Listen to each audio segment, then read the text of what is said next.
guys, welcome to the Everett Silver Show. We have exciting guests as we do every week, and so I want to thank you so much for tuning in, and I'm always bringing it to you, so thanks so much for staying in tune with us. Stay connected.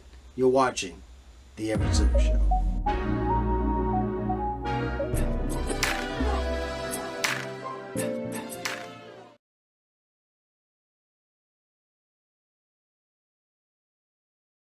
Hi, Everett. Jackie, what a pleasure. Always good to have you.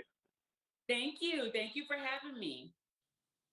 Well, folks, we got to talk about it. I mean, VH1's Basketball Wives, I have the one and only Jackie Christie is here with us. And I tell you, the ladies are returning and feeling closer than ever. So what can we expect this season, season 10? Can you believe that? I know. Isn't that amazing? We are 10 seasons in. This is the second part of 10, season 10. You can expect passion. You can expect vulnerability. You can expect to see friendships form, friendships that may dissolve. You'll just have to watch and see. But it's a turbulent ride, but one worth watching. Now, Jackie, I know your husband is probably recently coaching and stuff, his position, but tell us about your career, because I know your acting career and things that you're juggling. How do you keep this passion of work, your work ethic? I love it, and I've always supported Doug through his career, and he supported me through mine. And I'm so honored and happy that he's able to live his dream right now, and I'm still able to do mine as well at the same time. We have really good balance in that way. So with my acting, it's going great. I'm auditioning, I'm getting parts, I'm doing that.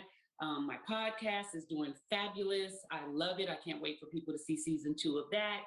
I'm writing more books. I'm a high achiever. I love, the entrepreneurial life, but I also love to motivate and inspire other women and other people and young kids and just even men, to reach for the stars, so that's what I do. And I love it. Now, your passion for fashion, where'd that come from? I know it may have been a dream of yours as a little girl.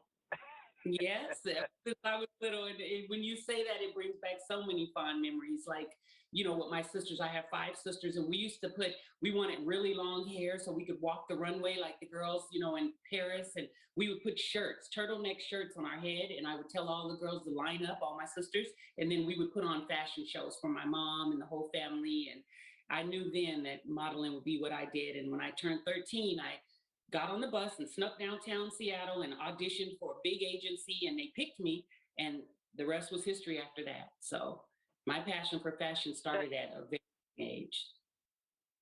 Now, Jackie, I've watched the show several times, and it seems to me now, I could be wrong, but a lot of the ladies pull on you for advice. I see you a role as just being this beacon light to them. Where does that come from?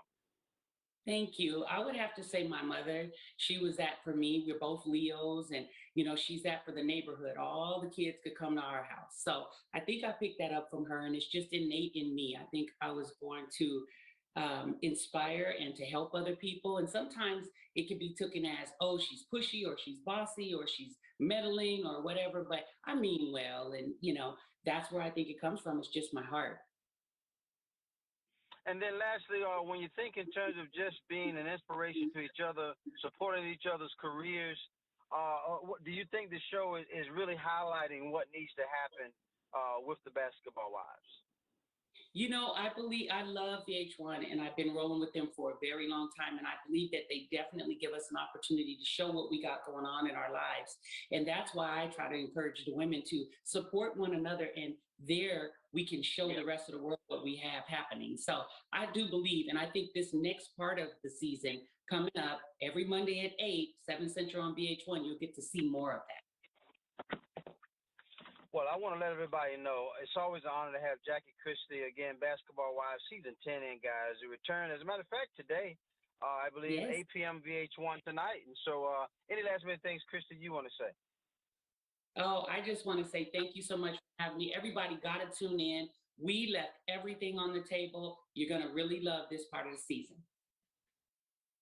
Jackie Christie, Basketball Wives, what a pleasure. Guys, tune in tonight at 8 p.m. on VH1. Thanks, Jackie. Always a pleasure. Thank you. Well, guys, thanks so much for tuning into the Everett Silver Show. Stay tuned. Don't turn that dial, because we got more exciting guests right here on the Everett Silver Show. Be back in a moment.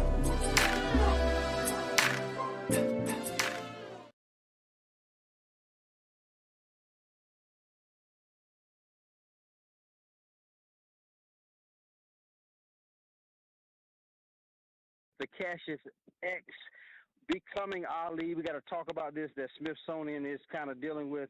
And in celebration of Black History Month, we got to talk about this movie that introduces and explores Cassius Clay's transition. And again, the wonderful Muta Ali is here with us. And Muta, you're an award-winning film. What made you draw close to this documentary? Well, this documentary is based upon a book called Cassius X by an author named Stuart Cosgrove. And once I got my hands on that book and read it and realized what it was about, I said, this has to be a documentary. And I can't take all the credit because executive producer Mick McAvoy is the one who spoke with me for years about this, and we decided to go ahead and do it together. So what draws me to Cassius X Becoming Ali is it's focuses on the heart of Muhammad Ali and his transformation from Cassius Clay. It's also his transformation from being a young boxer all the way up into being heavyweight champion in the world. And when you look at that transformation, it happened right in the middle of a cultural pressure cooker of the early 60s when it comes to being African American and dealing with racism and segregation. So there's nothing but curiosity that comes to mind. Okay, how does this man, who we know as the champ, forever and ever, what is he going through that makes him go from Cassius Clay to Muhammad Ali, and how does he handle the world around him? It's absolutely fascinating. Man, been a fan of Ali, and I tell you, just knowing some of the history behind it. But how many added bonuses it is when you do this type of documentary to have Malcolm X's oldest daughter, I think, to be a part of it, to give it attraction. And also, I believe his former girlfriend, R&B singing, also, Dee Dee is on there. But talk about, though, what they bring to the table, and as far as information-wise. Well, firsthand experience with the man himself is what they bring to the table. And that is extraordinarily valuable when you're trying to tell a story about a human being. You want people on screen who have touched and listened to and felt and hugged the man who's going through this transformation that the film is discussing. And so Ambassador Atila Shabazz, as you said, is one of Malcolm X's daughters, and she, as a very young girl, knew knew Muhammad Ali as an older brother.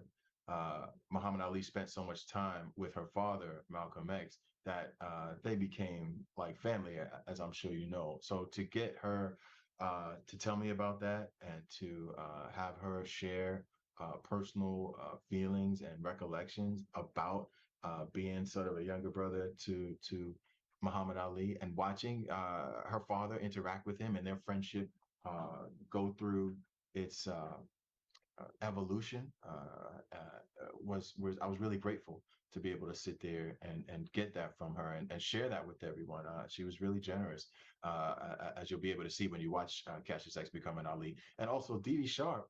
I didn't. I was so grateful because she was deeply in love with Cassius Clay.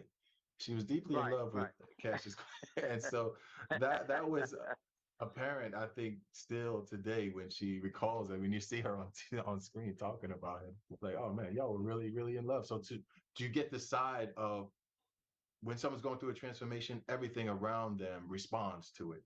And so Dee Dee Sharp speaking, she showed us the lane of, okay, love life. How did Muhammad Ali's love life respond to him going from Cassius Clay to Muhammad Ali? So I was really grateful to get her on camera. She's obviously a lovely person, and it was just she glows on camera. So it was really great to have her in the film.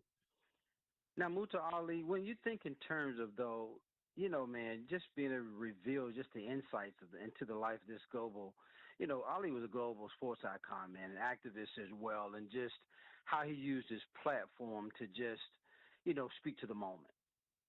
And then they have, we talked Absolutely. about those other ones, Jim Lampley, a good friend who's a box. I mean, all of the elements are there, man. People are going to be really, really shocked, I believe, just to know even more information that we didn't thought, or we thought we knew.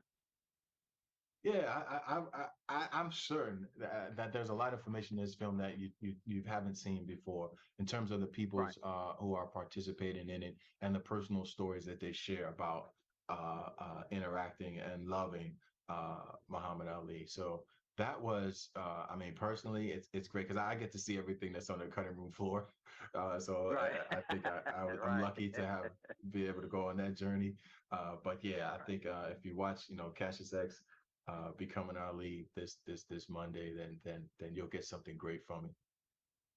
And congrats on your latest HBO's Yusef Hawkins Storm Oh, thank over you. Brooklyn, man, that is I know that's going to be awesome, and for your love, your art and your activism as well. But we got to let everybody know Muta Ali, just a pleasure to have him. Cassius X Becoming Ali premieres February 20th 9 p.m. on the Smithsonian Channel. Any last minute things you want to say, Muta Ali? Thank you so much for being with us. I just want to thank you for everything, and as everyone watches Smithsonian Channel this Monday, and enjoy the film. I'm so excited for you to watch and enjoy it. Cassius X Becoming Ali. Mutaz Ali, thank you so much, sir, for doing the show. Pleasure having you. Thank you. More guests coming your way. Don't touch that dial. I'll be back in a moment.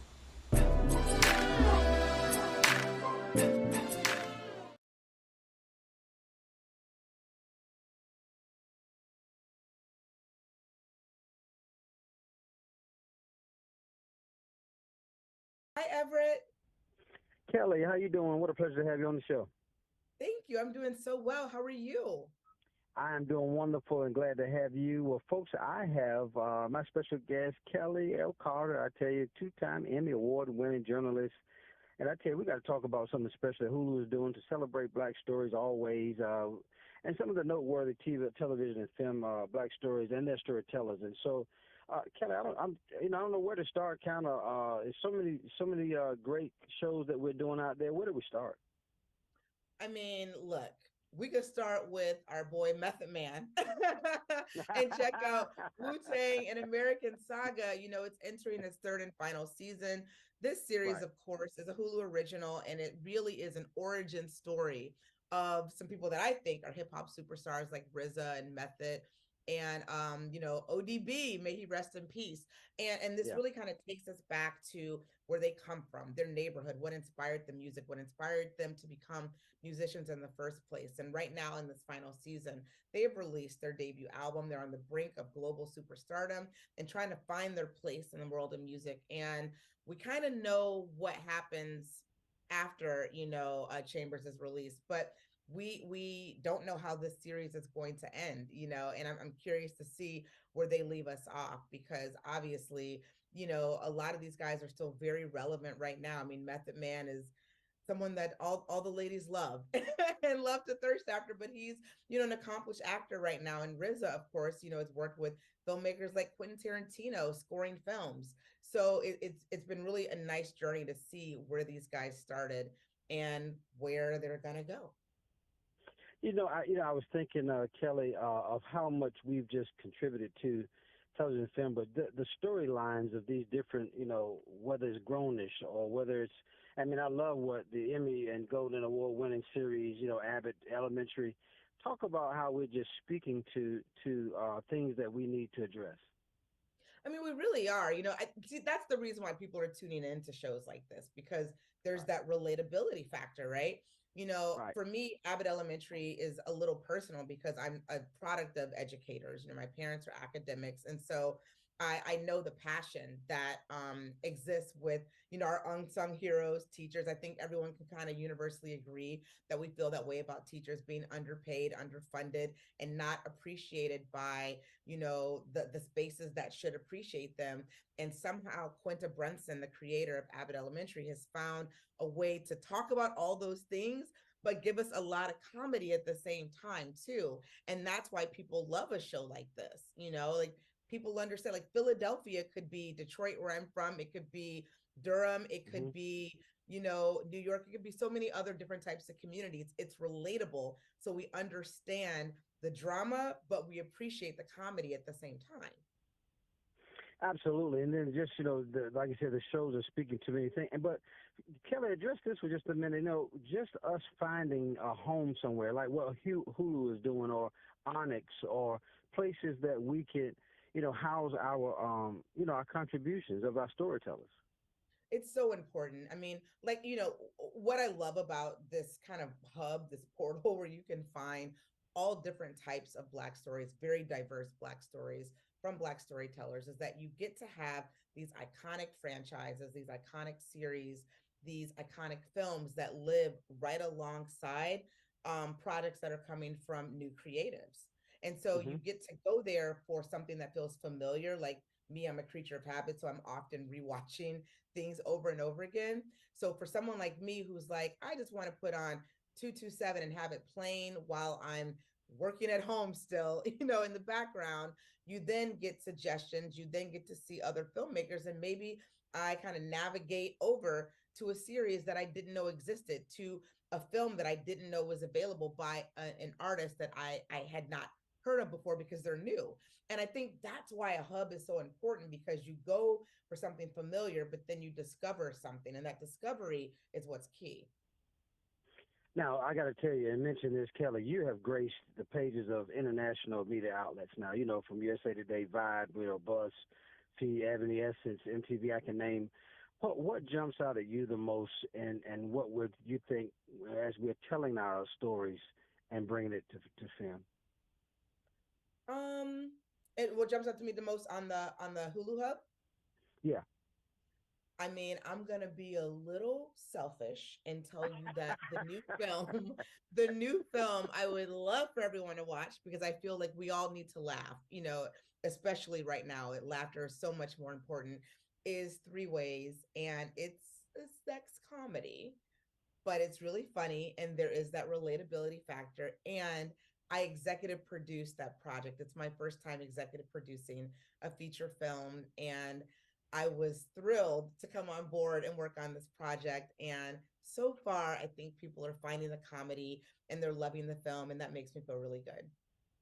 Well, I tell you, I saw some of the trailers, and I was like blown away. I was like, man, but it's just it is creative, it's funny, and and then what the person is thinking, because it's just right there. But then They any put you last right minute things, there. exactly, any last minute things, Kelly, that you want to talk about, because it was such a I thought about went to the docu-series 1619 project, but there's so many out there that we can, Bruiser and all, we could talk about. But any last minute things you want to say, and I appreciate having you on the show. Yeah, of course. You know what? I will also send a shout out to Snowfall. I mean, it's Okay. also in its final season, just like Wu Tang. And in this I keep saying that it feels like a film because it's very cinematic. And I think that was really John Singleton's intention when he created this series, was to give you a serialized piece of art that feels like a film every time you watch it. And that's really what I think Snowfall has become. And of course, it's made a star out of Damson Idris, and it's also shown, an artist like Gail Bean, who plays Wanda in this series, the complexities of what she can do as an actor. And it's so well done. It's the last season. I'm excited to see where the Saint family goes in this finale. But that's something else I think people would love. And if they haven't watched it before, it is an excellent binge. I highly recommend it. Well, I'm looking for more stuff from Kelly L. Carter. I tell you guys, because she's an awesome writer, and so I look for more projects for you in the future. And guys, I think you can just stream all this stuff, all the different Black Story Always on Hulu's. Just stream it all, guys. And Kelly L. Carter, thank you so much for doing this show. Thank you. Thank you for having me. You're so welcome. More guests coming your way. Don't touch that dial. I'll be back in a moment.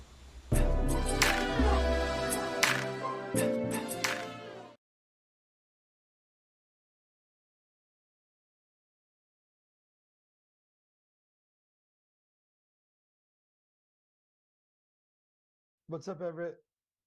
Adam, what a pleasure to have you, man, and thanks so much for doing the show. Of course. Thank you so much for having me on. Well, folks, you're talking about satisfy your appetite with this new season of on the History Channel's popular nonfiction series, the food that built America. And I'm speaking with food author and also culinary entrepreneur Adam Richman is here with us. And so about some of America's most iconic food empires is kind of, that explore some of the season 4 of this hit show. And so, but Adam, I get tickled, man, to see you just get excited about just talking about what food has done for America, right? It is. It's just a great way. I mean, there are so many different ways you could break down the history of this country. You could do it through sports. You could do it through conflict. But I think food is arguably one of the coolest, most entertaining, and arguably most surprising ways to break apart American history. Now, when you talk about the food brands, man, from Oscar Mayer to Starbucks to Chick-fil-A, man, everybody knows those are household names. But what's interesting to me about this show, man, when you start talking about the Flintstones and Fruity Pebbles, man, just talk about the history, man, before its time, really.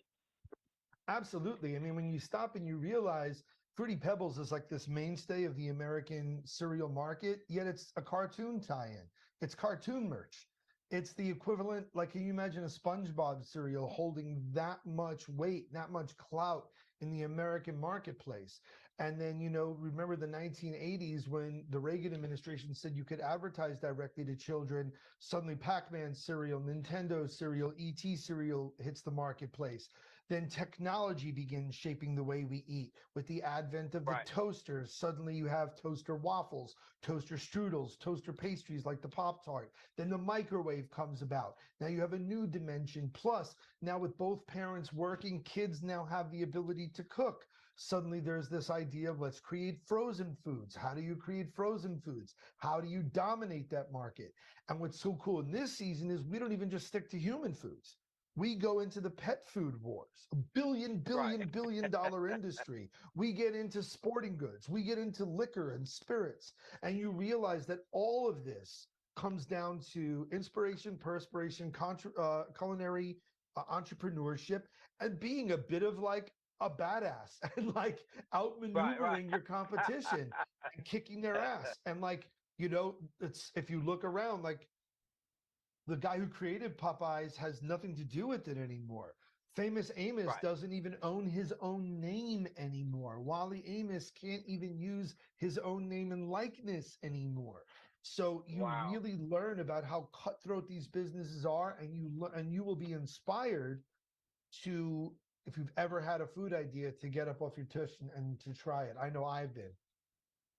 Well, now, Adam, with all that being said, man, can you just, the visionaries or the brilliance behind the visionaries, and you talked about it being revolutionized, man. Anything that's just ever just shocked you, though? Oh my gosh, yeah, so much of it, and like even the way things are named. But like you just mentioned, Starbucks, right? The idea that it initially started like kind of like a gourmet grocery, and it was two dudes who went to school, loved coffee, and there's a type of coffee purveyor largely in California called Peet's, Peet''S.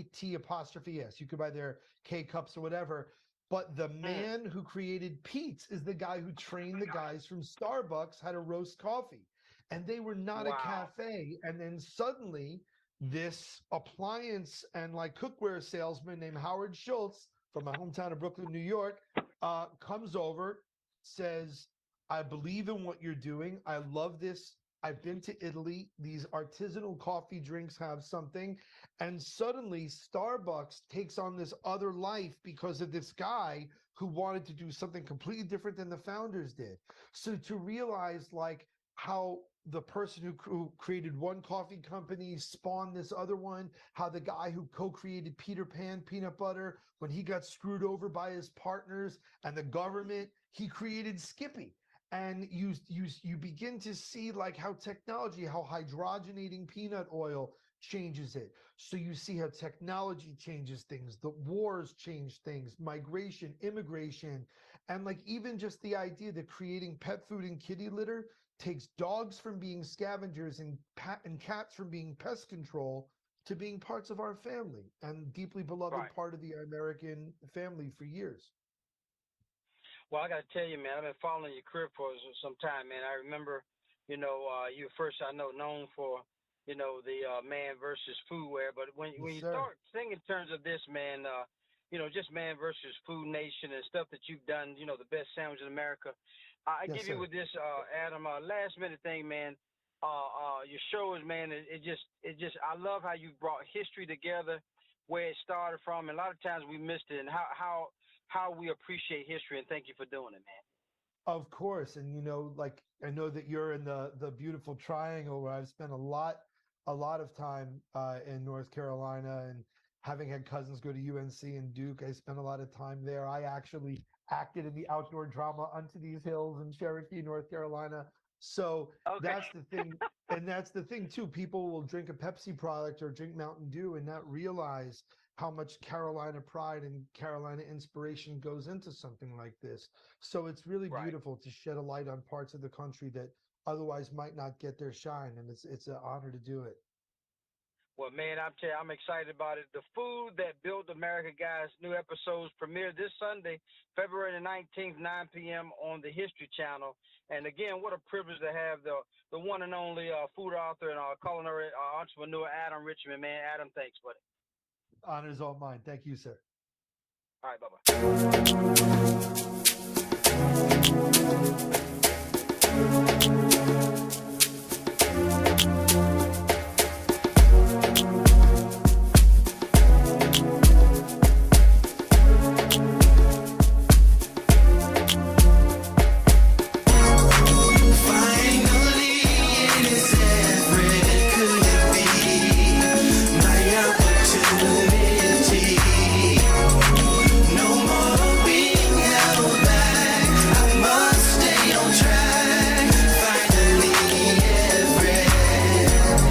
Seems like forever is coming. I can't believe it's happening to me. Wanting to sing, gift of song.